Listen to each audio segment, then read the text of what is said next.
It's now with my great pleasure also to stay up here and introduce Karrie Jacobs, who I will say that I was inspired slightly by Karrie, who as innately has this amazing ability to see her now, and she even talked about that once in class. And she, in this bio, it also says that she's a professional observer of the man-made landscape, and I'm very excited to see what she has to say about precarity.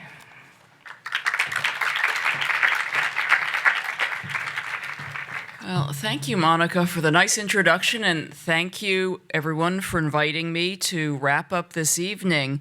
You know, where to start? I should change. First of all, I think for this evening I should change my name to Precarious Jacobs. Anyway, I've been teaching in this program since it began over 10 years ago.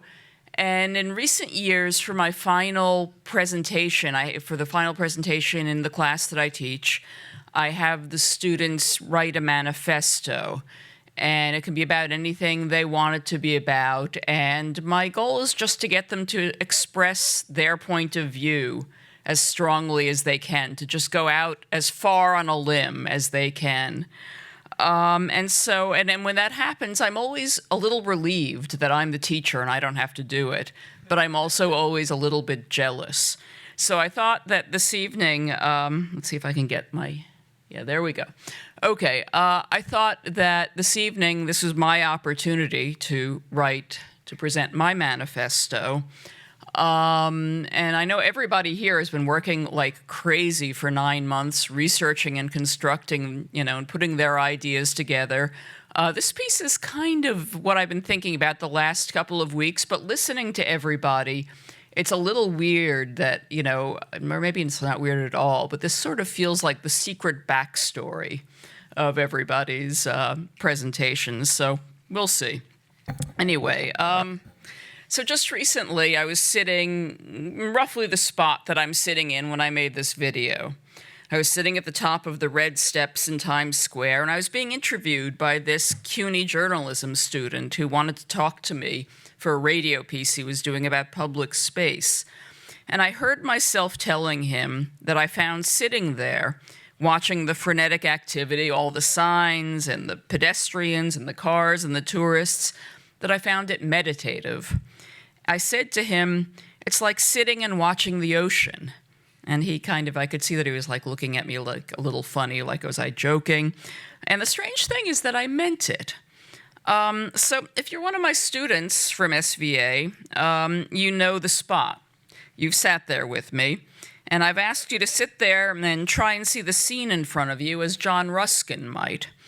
If you've never been one of my students, you might reasonably ask, what does John Ruskin, 19th century art and architecture critic and curmudgeon, have to do with 21st century Times Square? Quite a lot, as it happens. Ruskin was concerned with the idea of architectural truth, which to him meant that building from stone rather than the technologically chic new material, cast iron, he took the time to codify all the possible deceits that could occur in architecture and to call out, in his words, the glistening and softly spoken lie. Here's a little sample of Ruskin just to give you a sense of what we're dealing with. Here I'm quoting from The Lamp of Truth. But the moment that the iron in the least degree takes the place of stone and acts as by its resistance to crushing and bears superincumbent weight, or if it acts by its own weight as a counterpoise, and so supersedes the use of pinnacles or buttresses in resisting a lateral thrust, or if the form of a rod or girder, it is used to do what wooden beams would have done as well, that instant the building ceases to be, wait for it, true architecture. So here's a man whose dedication to the Gothic style and the beauty of carved stone is so great that he sees the industrialization of building techniques, the technological breakthrough of his day, cast iron, as a threat. Let's just say that John Ruskin found technological change, challenging, which kind of makes him one of us. So if you try and look at Times Square through his eyes, you might be able to focus on how the canyon of digital images you see in front of you is made. You might begin to notice the shape of the peculiar hole in Manhattan's grid occupied by Times Square. I'll give you a hint, it's not a square. And you might be able to notice the actual buildings that hold up the signs. You might come with your own brand. You might come up with your own brand of architectural truth. So what Ruskin does in his counterintuitive way is give students a reason to look hard at a place that many of them previously scurried through while averting their eyes, unwilling to be mistaken for a tourist. But a tourist is not a bad thing to be. If you're an old school tourist, the kind who actually gawks shamelessly at new sites instead of coolly assessing them for their Instagram potential, you can be a tourist in your own city and try and see it every time as if you're seeing it for the first time. You can do this. You can go to Times Square, you can climb the red steps, you could sit still, look out, and focus. Do it for 5 minutes. Do it for 10 minutes. Do it for an hour. I dare you. If you cultivate the ability to focus there, of all places, you'll find it to be an invaluable tool. Because Times Square, instead of being a distortion, a perverse agglomeration of electronic stimulation intended to attract the selfie stick-wielding suckers, it's actually a microcosm. We live in a world that is as distorted and as distracting as Times Square. Our culture, and in particular our politics, are shot through with attention deficit disorder. We notice everything, obsess about every little thing for a moment, and then we instantly forget. Like, what were you saying about the Aperol spritz? And how can a million species be in danger of extinction? And what did Harry and Meghan name their baby? And are we in a constitutional crisis? And what happened in Game of Thrones anyway? Amusement follows amusement, outrage follows outrage, and then what? We forget, and we move on to the next thing, trivial or earth-shaking. We're living our lives in a virtual Times Square. So learning to focus there, of all places, is a survival skill. Maybe it's the survival skill for us as individuals and, maybe for civilization as a whole. To focus is to be still, at least, or relatively still. It's about having a point of view, one that is steady, coherent, identifiable. It's about being alert to what's happening around you, and ideally to take pleasure in your surroundings. There are different ways of framing this experience. Ellen Langer, a social psychologist known as the mother of mindfulness, says, "Mindfulness for me is the very simple process of actively noticing new things. When you actively notice new things, that puts you in the present. It makes you sensitive to context." So, mindfulness, loosely defined, is a concept that one hears about in yoga class, where everybody is striving for some degree of clarity, where everyone is for 90 minutes or so separated from their electronic devices. It's another thing to try and apply the concept in the wider world. But that's kind of what interests me, mindfulness in the wild, in the most inherently mindless environments. It's my own form of meditation. I love to focus deeply in an inhospitable environment, in a place that's antithetical to the idea of mindfulness, that's antithetical to any form of coherent thought.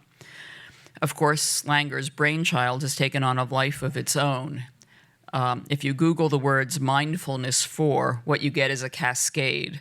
You get mindfulness for kids, mindfulness for teens, mindfulness for anxieties, mindfulness for beginners, for children, for teachers, for students, for depression, for sleep, probably even for dogs. Actually, I couldn't find that one, but somebody will do it soon. Maybe me. Google the phrase corporate mindfulness, and what you get is an industry. Here I'm quoting, mindfulness meditation is a powerful tool that can help us optimize the performance of the mind in these ways to keep up with the demands of our increasingly complex world. So says Melly O'Brien, whose website claims that, quote, mindfulness is delivering powerful results in business. So while waiting in line in an upstate supermarket the other day, I found myself staring at a magazine on the impulse rack. It was a special issue of Time magazine about, quote, the new mindfulness. It was right next to a magazine cover that said something like, "Is Britney nuts?" Anyway, realizing that mindfulness has become a hot commodity suggests to me that that lack of focus is actually an identifiable crisis. Soon we'll be hearing about it in the same breath as the opioid epidemic, if we're not already. But it also makes me realize that my goals are different than those espoused by the mindfulness crowd. I'm not interested in peace. I'm interested in engagement. If everyone were, as Langer frames it, sensitive to context, I can say with confidence that we'd be living in a far less troubled world. So about a decade ago, I was working on a book about silence as a man-made thing, something we invented that doesn't actually exist in nature, and that we've been forced to manufacture to insulate us from man-made noise. And during that time, I spent a week at a Benedictine monastery where I passed my days, well, pretty much just watching other people pray. But I did a lot of reading there, including the work of a Swiss philosopher named Max Picard. He wrote a book called The World of Silence, originally published in 1948, that I assume he wrote in the aftermath of a very noisy world war. And he argued that the problem wasn't just that the external world has become noisier, but that internally we've lost our connection to silence. He wrote, and I'm quoting, "The individual stands between noise and silence. He is isolated from noise and isolated from silence." So at this monastery, which was about 15 miles up a dirt road in an amazingly tranquil New Mexico river valley, the only thing I wasn't isolated from was silence. And for about 5 days of my week-long stay, that was a pretty great thing. The monastic lifestyle actually suited me. But on day 6, I felt compelled to get out of there. I paid my bill. Monasteries take credit cards, who knew? And I drove to Taos, where I drank margaritas in a noisy bar. And what I got out of that experience was a clearer sense that what I wanted was not isolation from noise, but the ability to use it as a foil, to hear through it, or see through it, or think through it. More recently, I wrote an introduction for a book of photos by my friend Stanley Greenberg. And like much of his work, the photos in Codex New York, which is coming out May 28th, that's a plug, they look at pieces of the city that tend to go unnoticed and classes of objects like alleys and vacant lots. Stanley is driven in part by the idea that the real New York City is slipping away from us, and it's being bulldozed in favor of glass condos that cater to people who buy apartments as investments and don't really live here. So real New Yorkers are being driven out by fake New Yorkers. And his methodology, his antidote is a simple one. He walks around with his eyes open, and he notices things that are right in front of him and things that most of us are too distracted to see. So while working on the essay for his book, I came around to the notion that Stanley was the photographer I wanted to collaborate with on a project of my own. I invited him to join me on a piece that I was writing for Curbed, in which I wanted to find out whether it was possible to walk to LaGuardia Airport. Short version, it is. It's not the normal way for travelers to get there, but it turns out that many of the airport's workers walk there every day. And in walking to LaGuardia, following for much of the route, the service roads adjacent to the Grand Central Parkway, I began to realize that there's virtue and pleasure to be had in walking where you're really not supposed to be walking. We weren't trespassing, we were just following a route that hadn't been built for us, a route that mostly exists for cars. So for that same story, I spent a lot of time talking to airport experts who kept telling me about the ways in which autonomous vehicles would remake the world. And what I took away from these conversations was the sense that urban places would need to become more predictable and the meanderings of human beings more restricted to make an environment suitable for the wholesale operation of robocars. The picture I had in my head was the Futurama exhibit from the 1939 World's Fair. It dawned on me at that point that walking itself is an act of civil disobedience. It's one of the few things we can do without an algorithm. Walking, assuming you turn off all the electronic devices that count your steps and give you directions, takes you offline, and it makes you dangerously unpredictable and remarkably free. So it occurred to me that maybe there's something like mindfulness that I've long practiced, call it bodyfulness. And yes, of course, someone is out there selling bodyfulness workshops and books. 189,000 citations came up on Google for this awkward word, mostly referring to the work of one author. But, that's a drop in the bucket compared to 191 million for mindfulness. So now that I think about it, though, the origins of urban bodyfulness for me coincide with my gradual emergence as a runner years ago, that moment when I transitioned from a treadmill to the streets, and once I began running on the streets of New York, I had a superpower, a highly disciplined way of looking at the city. New York became a movie that unspooled at 6 miles an hour. Funny thing, nowadays I think it's unspooling at 5 miles an hour, but that's a different conversation. Anyway, when I travel, one of my primary pleasures and my best way of understanding my surroundings is to run through the sidewalk tent cities of downtown LA, or the greenways of Bentonville, Arkansas, or along the river that runs through the heart of Oslo, or along the Lisbon waterfront. The pace is a perfect one at which to absorb the urban landscape, to understand how a city is put together. On foot, you learn a tremendous amount about how a city is designed or not designed and for whom. And it's also a good way of inhabiting the city as if we were animals in our natural habitat. Because we are animals and because the city is our habitat. That said, you don't need to be a runner to absorb the city in a bodyful way. You could walk, or you could skateboard or bike or travel in a wheelchair. But the important thing is to take the world around you in an unmediated, undistracted fashion. Once you put your smartphone away, you've got choices. You could keep moving. You could sit still. You could just close your eyes and listen. So lately I've been reading books about long walks, including the 3-volume account that Patrick Leigh Fermor, a British writer, wrote about the hike he took when he was 18. It was 1933. He walked from the Hook of Holland to Istanbul. I just finished reading a book also called Walking the Woods and the Water, in which a British writer named Nick Hunt retraced Fermor's path in 2011. And about 2/3 of the way through his trek, I think he was in Romania somewhere, Hunt wrote, and here I'm quoting, "Walking became less a means to an end than an end in itself. Like an act of meditation, it answered its own question." I guess he's my kind of guy. Anyway, when you're out in nature and you climb to the top of something, a hill or a mountain, and you look out, that kind of looking, an appraisal of the landscape you've passed through, you can do that in the city, too. And you don't necessarily have to climb anything higher than the red steps. You could just stop every now and then and look around you. You could even look up at tall buildings, and, people would think you're a tourist, but that's okay. This all sounds a little mystical, but that's not the point. I'm not saying you should all go around like urban monks, although maybe that's not the worst idea. And you don't even have to walk across a continent, although I'd love to do just that. I'm saying that heightened awareness has value. The mindfulness industry tells you it will make you feel better, and it probably does.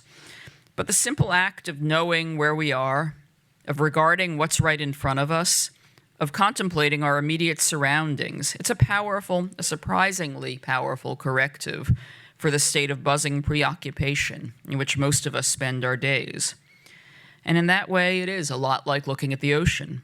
But there's another thing, a bigger thing. I actually believe it makes you a better citizen.